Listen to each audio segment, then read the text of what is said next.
ओम नमो भगवते वासुदेवाय नमः। दोस्तों, आज की इस वीडियो में आप सुनेंगे वैशाख अमावस्या की संपूर्ण व्रत कथा। और उससे पहले हम जानेंगे कि अमावस्या के दिन हमें क्या क्या करना चाहिए। अमावस्या के दिन पितरों का तर्पण करके दान पुण्य करने का विशेष महत्व होता है। इस दिन पीपल के पेड़ की पूजा और 108 परिक्रमा जरूर करनी चाहिए। जब भी परिक्रमा करें तो पीपल के वृक्ष में पैसा, फल या मिठाई जरूर चढ़ाएं। इस दिन बच्चों को फल तथा मिठाई बांटने से हमें विशेष फलों की प्राप्ति होती है। अमावस्या के दिन अलग अलग व्रत कथाएं सुनी जाती हैं। इस व्रत को सुहागन महिलाएं अपने पति व पुत्रों की दीर्घायु के लिए और अखंड सौभाग्य के लिए करती हैं। उन्हें ये व्रत कथा अवश्य सुननी चाहिए, क्योंकि व्रत कथा के बिना हमारे व्रत का पूरा फल नहीं मिलता। सुहागन महिलाओं की अखंड सौभाग्य की कामना करते हुए आइए व्रत कथा को शुरू करते हैं। श्री गणेशाय नमः। एक समय की बात है, एक गांव में एक साहूकार रहता था। उसके 7 बेटे, 7 बहू और एक बेटी थी। बेटी की शादी नहीं हुई थी। साहूकार के घर में एक जोगी रोजाना भिक्षा मांगने के लिए आता था। जब साहूकार के घर से कोई अन्य सदस्य उसको भिक्षा देने के लिए जाता तो वो आशीर्वाद देते हुए भिक्षा लेकर लौट जाता। लेकिन जब साहूकार की बेटी भिक्षा देने के लिए जाती तो वो जोगी भिक्षा तो ले लेता, परंतु वो कहता कि बेटी तू सुहागन तो है, पर तेरे भाग्य में सुहाग नहीं लिखा, तेरे भाग्य में तो दुहाग लिखा है। तो ये बात सुनकर साहूकार की बेटी को बहुत ही दुख होता। वो सारा दिन सोचती रहती। धीरे धीरे वो शरीर से बिल्कुल कमज़ोर हो गई। तो एक दिन उसकी माँ ने पूछा कि बेटी, तुम इन दिनों में इतनी कमज़ोर क्यों दिखाई पड़ती हो? तुझे खाने पीने को अच्छा देती हूँ, तुम्हें कोई परेशानी है तो तुम मुझे बताओ। इतना कहते ही साहूकार की बेटी रोने लगी और उसने अपनी माँ को बताया कि माँ, एक जोगी भिक्षा मांगने के लिए आता है। आप सभी उसे भिक्षा देते हैं तो वो भिक्षा लेकर चुपचाप चला जाता है, लेकिन जब मैं उसे भिक्षा देने जाती हूँ तो वो कहता है कि बेटी तू सुहागन तो होगी, लेकिन तेरे नसीब में दुहाग लिखा है। तो उसकी माँ को ये बात सुनकर बहुत ही दुख हुआ। उसकी माँ ने कहा कि बेटा, कल जब वो जोगी आएगा तो तुम उसे भिक्षा डालने के लिए जाना और मैं छुपकर बैठ जाऊंगी, देखती हूँ कि वो क्या कहता है। तो उसकी बेटी ने कहा ठीक है। अगले दिन जब जोगी भिक्षा लेने के लिए आया तो साहूकार की पत्नी दरवाजे की होठ में खड़ी हो गई। जब साहूकार की बेटी उसे भिक्षा देने लगी तो जोगी ने वही बात फिर से बोला कि बेटी तू सुहागन तो होगी, लेकिन तेरे भाग्य में सुहागन का सुख नहीं लिखा है। तो इतना कहते ही उस लड़की की माँ बाहर निकल आई और उस जोगी से बोली कि जोगी बाबा, हम एक तो तुम्हें भिक्षा देते हैं और ऊपर से तुम मेरी बेटी के लिए इस तरह से अपशब्द बोलते हो। तो जोगी बाबा बोले कि मैं गाली नहीं देता, मैं जो सच है वही बोलता हूँ, जो इसके भाग्य में लिखा है मैंने वही बताया। तो साहूकार की पत्नी बोली कि हे जोगी बाबा, अगर तुम्हें ये पता है कि इसके भाग में दुहाग लिखा है तो तुम्हें ये भी पता होगा कि ये दुख दूर कैसे होगा, इसीलिए तुम्हें इसका उपाय भी बताना पड़ेगा। चाहे कितने भी कठिन उपाय हों, मैं अवश्य करूँगी। तुम मेरी बेटी के भाग्य से ये दुख दूर करने का उपाय मुझे बताओ। तो साहूकार की पत्नी की बात सुनकर जोगी बोला कि 7 समुंदर पार एक सोना धोपिन रहती है, जो सोमवती अमावस्या का व्रत करती है। अगर वो अपने व्रत का फल इसको दे दे तो इसके दुखों का निवारण हो सकता है। अगर आपने ऐसा कुछ नहीं किया तो इसकी शादी तो होगी, लेकिन शादी होते ही इसके पति को सांप डस लेगा और उससे उसकी मौत हो जाएगी। तो जोगी बाबा की बात सुनकर साहूकार की पत्नी रोने लगी। तो जोगी बाबा तो इतना कहकर चला गया और साहूकार की पत्नी ने साहूकार को सारी बात बताई और उसी दिन शोभामा धोबिन की तलाश में चली गई। चलते चलते वो एक घने जंगल में पहुंच गई। बहुत तेज़ धूप पड़ रही थी। प्यास के मारे उसका गला बैठा जा रहा था। वो बुरी तरह से थक चुकी थी और अपनी बेटी के लिए दुखी भी बहुत थी। इस तरह वो दुखी होती हुई भूखी प्यासी चल रही थी। तभी रास्ते में एक पीपल का पेड़ आया तो वो वहाँ विश्राम करने के लिए उसके नीचे बैठ गई। उसी पीपल के पेड़ में एक गरुड़ पक्षी का घोंसला था, जिसमें गरुड़ का एक छोटा सा बच्चा बैठा था। साहूकरनी को घोंसले के पास एक सांप जाता हुआ दिखाई दिया। तो साहूकरनी ने गरुड़ के बच्चे को बचाने के लिए सांप को मारकर ढाल के नीचे रख दिया। जब गरुड़ और गरुड़नी आए तो घोंसले के पास खून देखकर क्रोधित हो उठे और साहूकार को अपनी नुकीली चोंच से मारने लगी। तब साहूकारनी बोली कि मैंने तो तुम्हारे बच्चे को बचाया है और तुम मुझे मार रहे हो। ये सर्प तुम्हारे बच्चे को डसने वाला था। ये कहती हुई साहूकरनी ने सांप की ओर इशारा किया तो उन दोनों ने देखा तो वो सांप वहीं पर मरा हुआ पड़ा था। तो गरुड़ ने कहा कि तुमने हमारे बच्चे की जान बचाई है, अब तुम्हें जो कुछ मांगना है मांगो, मैं अवश्य पूर्ण करूँगा। तो गरुड़ की बात सुनकर साहूकरनी बोली कि मुझे 7 समुंदर पार सोमा धोबिन रहती है, अगर तुम उसके घर के पास मुझे छोड़ आओ तो आपकी बहुत ही मेहरबानी होगी। तो गरुड़ ने साहूकरनी को अपनी पीठ पर बैठाकर 7 समुंदर पार सोना धोबिन के घर पहुंचा दिया। वहां जाकर साहूकरनी ने सोचा कि सोना धोबिन को कैसे राजी करूं। अगर मैं उसे सीधे सीधे बोल दूंगी कि तुम अपने अमावस्या व्रत का फल मेरी बेटी को दे दो, तो वो ऐसा बिल्कुल भी नहीं करेगी। मुझे एक ऐसा उपाय करना होगा जिससे वह खुशी खुशी अमावस्या व्रत का फल मेरी बेटी को दे दे, जिससे मेरी बेटी का जीवन संवर जाए। साहूकरनी वहीं बैठी बैठी यही सब कुछ सोच रही थी। तभी उसे सोना धोबिन के बहुओं के लड़ने की आवाज़ सुनाई दी।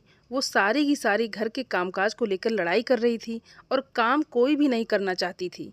तो साहूकरनी सोचने लगी कि यही मौका है सोना धोबिन को खुश करने का। अब तो साहूकरनी ने जब सोमनाथ धोबिन के बेटे बहुत सारे सो जाते तो उनके घर का सारा काम करती, गायों को नहलाकर चारा डालती, घर की साफ सफाई करती, रसोई का काम करती, चौका बर्तन करती, आटा पीसती, कपड़े धोती, पानी भरती और सूर्योदय होने से पहले चली जाती। तो ये सब कुछ देखकर सोमा धोबिन बड़ी ही हैरान थी कि रोजाना लड़ने वाली मेरी बहुएं इतना प्रेम पूर्वक सूर्योदय से पहले काम कैसे कर लेती हैं। तो उसने अपने बहुओं को बुलाया और पूछा कि तुम में से कौन है जो सुबह जल्दी उठकर सारा काम कर लेती है। तो सारी बहुएं एक दूसरे की ओर देखने लगी और सोचने लगी कि ये सारा काम कौन कर रहा है। सारी की सारी एक दूसरे से पूछती तो सोमा धोबिन बोली कि तुम आजकल लड़ाई भी नहीं करती हो और काम भी सुबह होने से पहले कर लेती हो। तो सारी बहुएं एक दूसरे की ओर देखते हुए बोली कि सासू जी, काम तो हमें ही करना पड़ता है, चाहे हम लड़ाई करके करें या राजी मन से करें, इसलिए लड़ाई करने का क्या फ़ायदा। तो सोना धोबिन ने सोचा कि जरूर दाल में काला है, आज देखा जाए कि कौन सी बहू काम करती है। तो वो पूरी रात सोई नहीं, निगरानी करती रही कि आज तो मैं पता लगा कर रहूँगी कि कौन सी बहू काम करती है। तो थोड़ी ही देर बाद किसी के आने की आहट सुनाई देती है। तो सोमा धोबिन देखती है कि कोई औरत बाहर से आती है और उसने घर का सारा काम किया और काम करके जब वो जाने लगी तो सोना धोबिन ने कहा कि तुम कौन हो और तुम्हारी ऐसी क्या ज़रूरत है जो तुम इतना काम करती हो। कितने दिन हो गए मुझे देखते हुए कि तुम रोज़ाना सुबह होने से पहले सारा काम करके चली जाती हो। आज तो तुम्हें मुझे बताना ही पड़ेगा कि तुम मेरे घर का सारा काम क्यों करती हो। तो सोना धोबिन के ऐसा कहते ही साहूकरनी उसके पैरों में गिर पड़ी और रोने लगी और कहने लगी कि ज़रूरत है तभी तो मैं इतना काम कर रही हूँ, पर पहले तुम मुझे वचन दो तभी मैं बताऊँगी, अन्यथा मैं आपको कुछ नहीं बताऊँगी। तो सोना धोबिन ने उसे वचन दे दिया और कहा कि अब तो बताओ।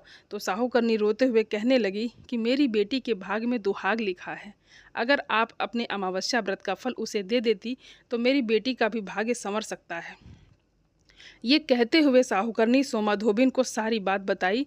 तो सोमा धोबिन ने साहूकरनी की बात सुनकर अपनी बहुओं से कहा कि मैं तो साहूकरनी के साथ किसी काम से जा रही हूँ, अगर मेरे पीछे से किसी को कुछ हो जाता है तो उसका संस्कार मत करना, उसे तेल घी के कूप में डालकर छोड़ देना, मैं जल्द ही लौट आऊँगी।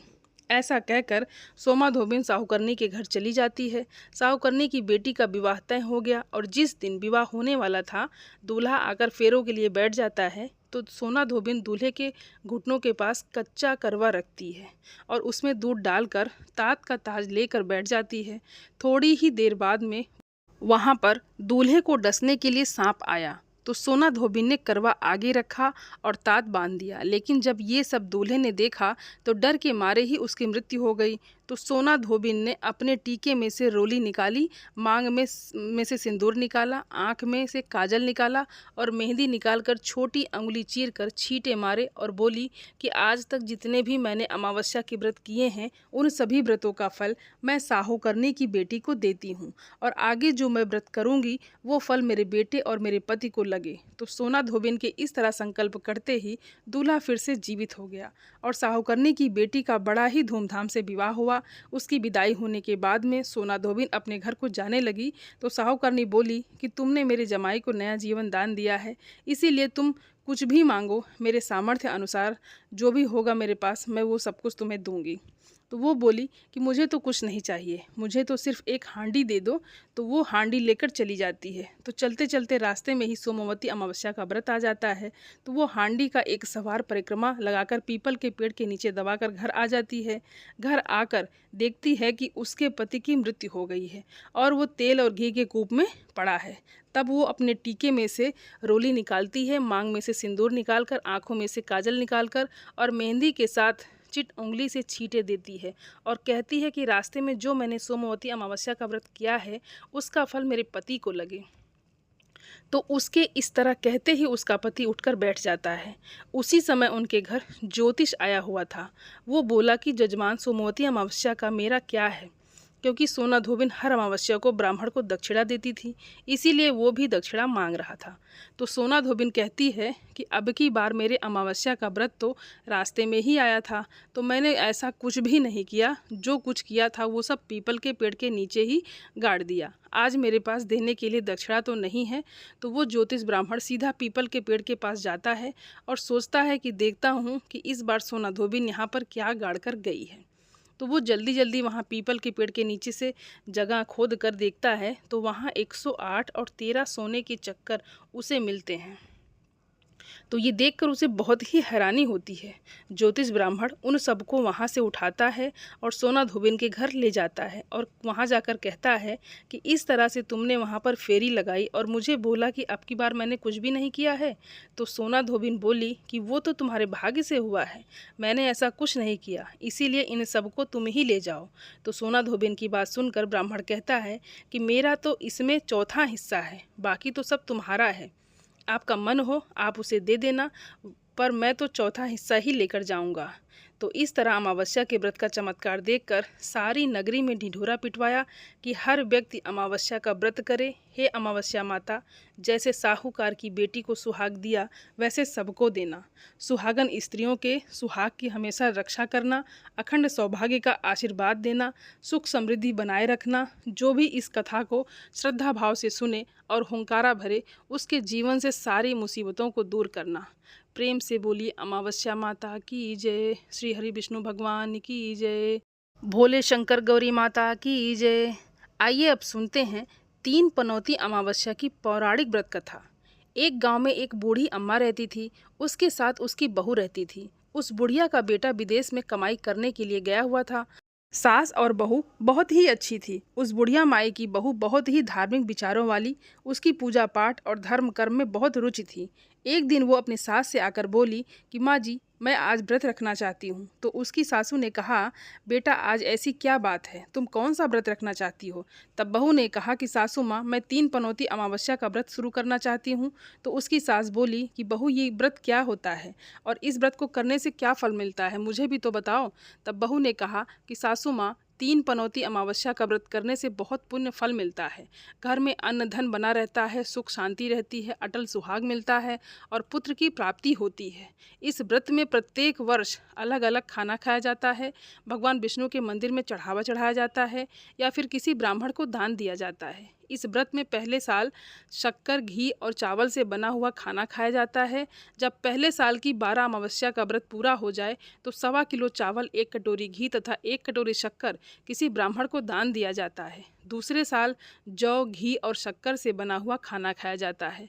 जब दूसरे साल की 12 अमावस्या पूरी हो जाए तो 1.25 किलो जौ, 1 कटोरी घी और 1 कटोरी शक्कर किसी मंदिर में या फिर किसी ब्राह्मण को दान देना होता है। और तीसरे साल गुड़, तिल और घी से बने हुए व्यंजन खाने चाहिए और इसी तरह तीसरे साल का दान किया जाता है। इसे 3 पनौती अमावस्या कहा जाता है। लेकिन इसका ये नियम है कि अगर हम एक बार संकल्प ले लेते हैं तो इसे पूरा करना ज़रूरी होता है। इन व्रतों को बीच में छोड़ा नहीं जाता। तो व्रत का सारा विधान जानकर उसकी सासू माँ ने कहा, बेटा मेरी तो उम्र हो गई है, लेकिन तुम इस व्रत को श्रद्धापूर्वक करो। तो अपने सास की आज्ञा पाकर बहू बड़ी खुशी से अमावस्या का व्रत शुरू कर देती है। उसके तीसरे साल के व्रत पूरे होने वाले होते हैं तो बहू का एक दिन अमावस्या का व्रत था और सास बहू दोनों मंदिर गई थी। उस दिन मंदिर पर भोज का आयोजन किया गया था। तो बहू ने किसी के कहने पर वहां पर रोटी खा ली और अपना व्रत भंग कर लिया। इससे अमावस्या माता नाराज हो गई, जिससे सास बहू में रोजाना आए दिन झगड़े होने लगे। जो सास बहू इतने प्यार से रहती थी, उनके बीच में रोजाना जोर जोर से लड़ाइयाँ होने लगी। ये सब देखकर गांव वाले भी हैरान हो गए कि ये सब क्या हो गया। एक दिन सास बहू की लड़ाई बढ़ते बढ़ते इतनी बढ़ गई कि मरने मारने की नौबत आ गई। तभी आस पड़ोस के लोग वहां पर इकट्ठा हो गए और बुढ़िया माई से पूछने लगे कि क्या बात हो गई, तुम दोनों के बीच रोजाना इस तरह से झगड़ा क्यों होता है। तो वो बुढ़िया माई बोली कि ये जब से मेरे घर में बहू बनकर आई है तब से हमारे घर की तो लक्ष्मी ही चली गई है। ये हमारे लिए बिल्कुल भी शुभ नहीं है। लेकिन ये इस बात को मानने के लिए तैयार नहीं है। तो सास की बात सुनकर बहू बोली कि माँ जी, मेरे आने से आपके घर की लक्ष्मी चली गई हैं, तो आप ही बताओ कि आपकी लक्ष्मी कहाँ गई हैं और मुझे कहाँ मिलेंगी। मैं तुम्हारी लक्ष्मी को ज़रूर लेकर आऊँगी। तो सास ने कहा कि लक्ष्मी जी तुमको समुंदर के बीच में भगवान विष्णु के पैर दबाते हुए मिलेंगी। तो बहू बोली कि जब तक मैं आपकी लक्ष्मी को लेकर नहीं आऊँगी तब तक इस घर में पैर भी नहीं रखूँगी। इतना कहकर बहू लक्ष्मी के खोज में घर छोड़कर निकल जाती है और जाने अनजाने रास्तों पर चलती ही जाती है। तो रास्ते में उसे एक गाय मिलती है। वो बहू से पूछती है कि आप कहाँ जा रही हो। तो बहू कहती है कि हे गौ माता, मेरी सासू माँ मुझे कहती हैं कि मेरे आने से उनके घर में अन्न धन की कमी हो गई है और उनके घर की लक्ष्मी चली गई हैं, तो मैं लक्ष्मी को लेने जा रही हूँ। तो गौ माता कहती है कि बेटी, अगर तुम जा रही हो, अगर तुम्हें लक्ष्मी माता और भगवान मिलें तो मेरे बारे में भी पूछ लेना। तो बहू बोलती है कि ठीक है गौ माता, बताओ मैं आपके बारे में क्या पूछूं। तो गौ माता कहती है कि मेरा जब भी बछड़ा होता है तो वो मर जाता है, जिंदा नहीं रहता। तुम भगवान से पूछना कि मेरे साथ ऐसा क्यों हो रहा है, मैंने ऐसे कौन से कर्म किए हैं जिसकी सज़ा मुझे इस तरह से मिल रही है। तो गौ माता का सारा दुख जानकर बहू कहती है कि गौ माता, मैं आपके बारे में ज़रूर पूछूंगी। इतना कहकर बहू आगे बढ़ जाती है। चलते चलते फिर उसे आगे एक घोड़ी मिलती है जिसके गले में एक घंटी बंधी हुई होती है, जिसके कारण वो बहुत ही दुखी रहती है। तो घोड़ी भी इसी तरह सवाल करती है कि बेटी तुम कहाँ जा रही हो और किस लिए जा रही हो। तो बहू कहती है कि मैं भगवान को ढूंढने के लिए जा रही हूँ। तो वो घोड़ी कहती है कि बेटी तू मेरे भी दुख का निवारण ज़रूर पूछना। तब बहू कहती है कि ज़रूर पूछूंगी। ये कहकर बहू आगे बढ़ती है। आगे जाते जाते बहू को एक अंधा और बहरा बुजुर्ग मिलते हैं जो रास्ते के बीचों बीच बैठे होते हैं। तो बहू सोचती है कि बेचारा रास्ते के बीच में बैठा है, इसे चोट ना लग जाए। तो वो पास जाकर कहती है कि बाबा उठो, सड़क के किनारे पर बैठ जाओ, लो मैं आपकी मदद कर देती हूँ। तो ऐसा कहकर वो उस बुजुर्ग व्यक्ति का हाथ थामकर उसे सड़क के किनारे एक पेड़ के नीचे बैठा देती है। तो वो बूढ़ा आदमी उसको धन्यवाद देता हुआ कहता है कि बेटी तुम कौन हो और कहाँ से आई हो। तो वो कहती है कि बाबा मैं भगवान विष्णु और माता लक्ष्मी को ढूंढने के लिए जा रही हूँ। मेरी सास कहती हैं कि मैं अभागन हूँ, मेरे आने से उनके घर का अन्न धन नष्ट हो गया है, इसीलिए मैं लक्ष्मी की तलाश में जा रही हूँ। तो वो बूढ़ा बाबा कहता है कि बेटी एक काम करना, अगर तुम्हें भगवान मिले तो मेरे बारे में भी पूछना कि मैंने ऐसे कौन से कर्म किए थे जिसके कारण मैं अंधा हो गया हूँ। तो वो कहती है कि ठीक है बाबा, मैं आपका सवाल भी पूछ लूँगी। जैसे ही वो बूढ़े बाबा से बातचीत करके आगे बढ़ती है तो रास्ते में उसे एक बूढ़ी औरत मिलती है जो हाथ और पैर से अपाहिज होती है।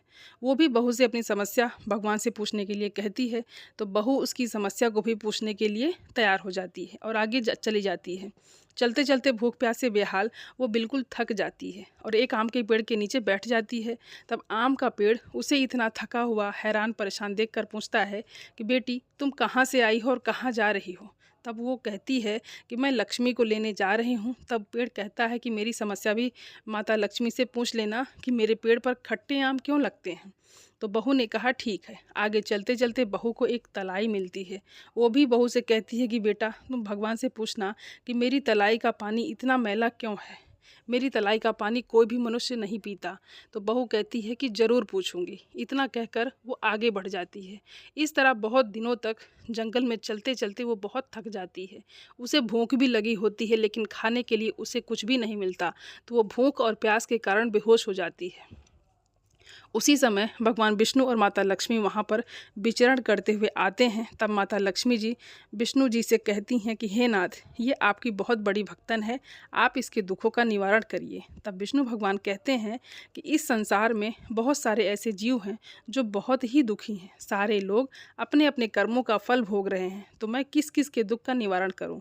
तो लक्ष्मी माता विनती करने लगती हैं कि ये बहुत ही भूखी प्यासी है और आपकी सच्ची भक्त भी है। अगर आपने इसे ऐसे ही जंगल में छोड़ दिया तो जंगली जानवर इसे अपना शिकार बना लेंगे।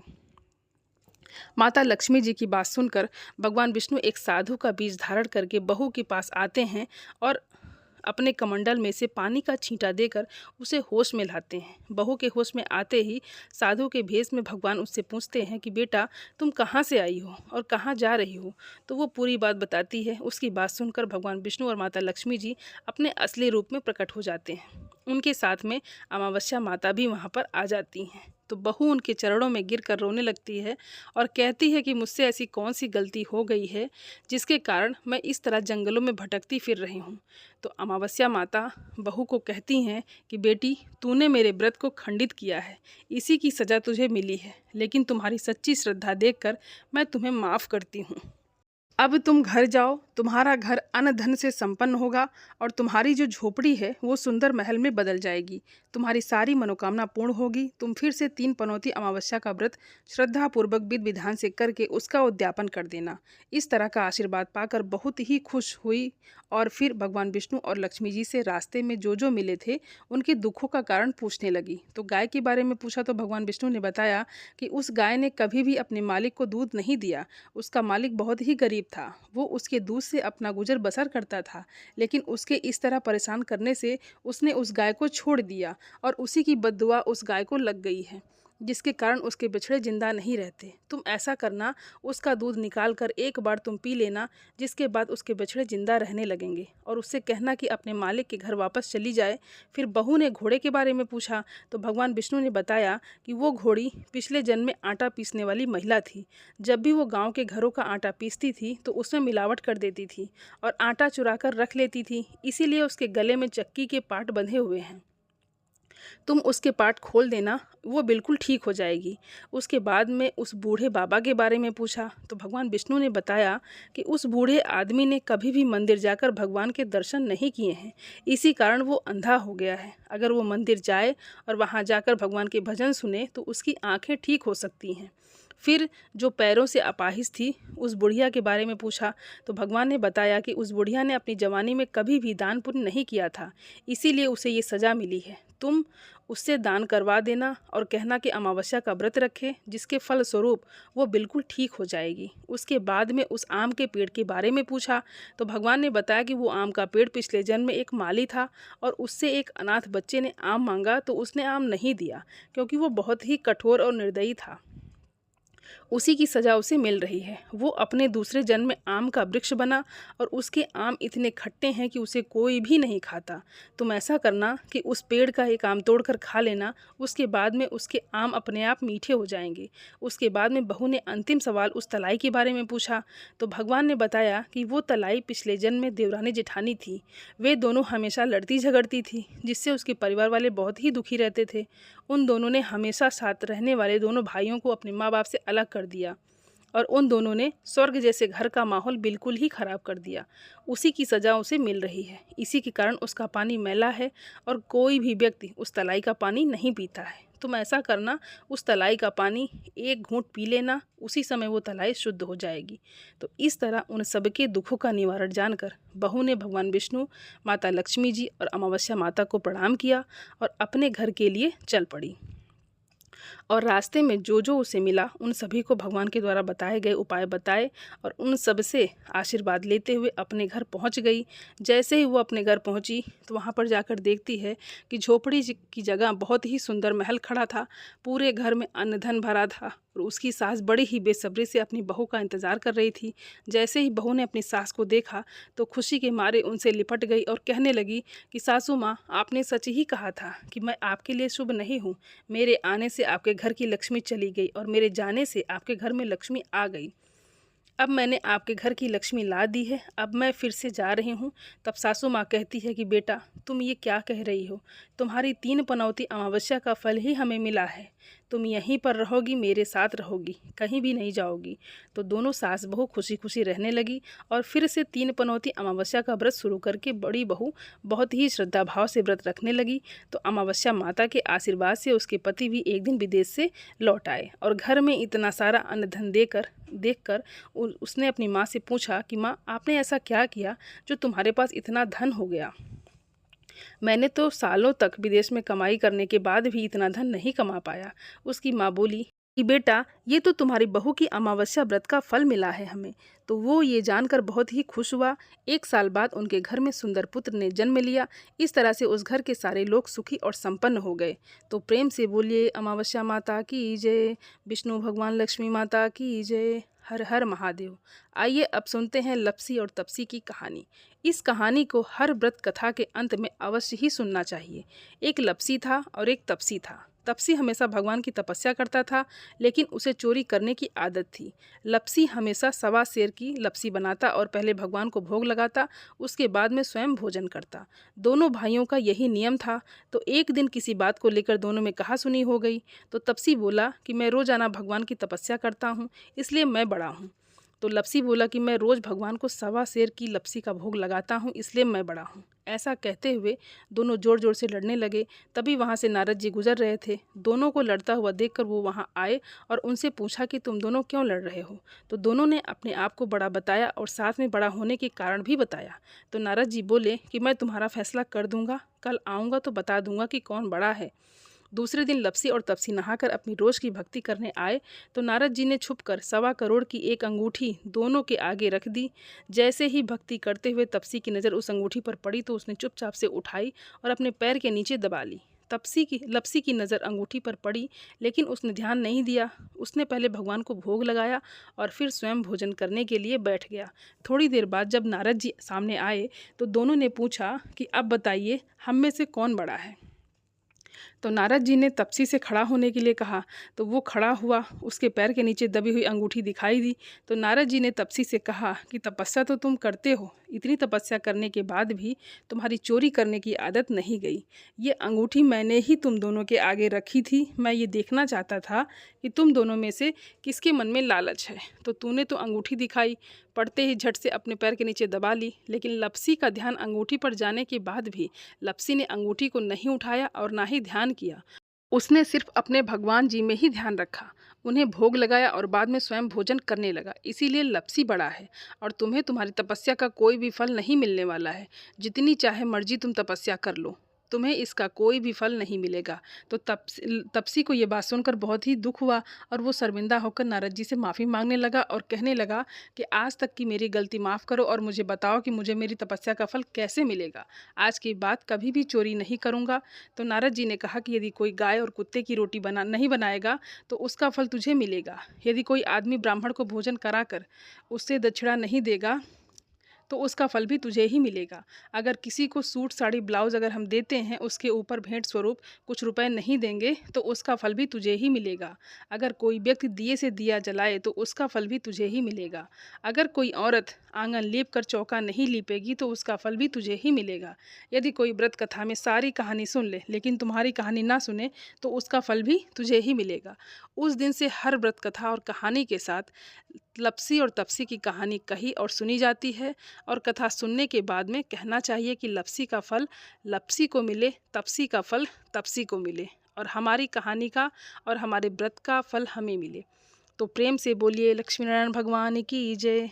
दोस्तों, उम्मीद करती हूँ ये वीडियो आप सभी लोगों को अच्छी लगी होगी और आप सभी सनातनी भाई बहनों से मेरा विनम्र निवेदन है, मेरे चैनल को सब्सक्राइब ज़रूर कर लें और वीडियो को लाइक और अपने फैमिली फ्रेंड के साथ शेयर ज़रूर करें। आप सभी को जय माता दी, जय भोलेनाथ।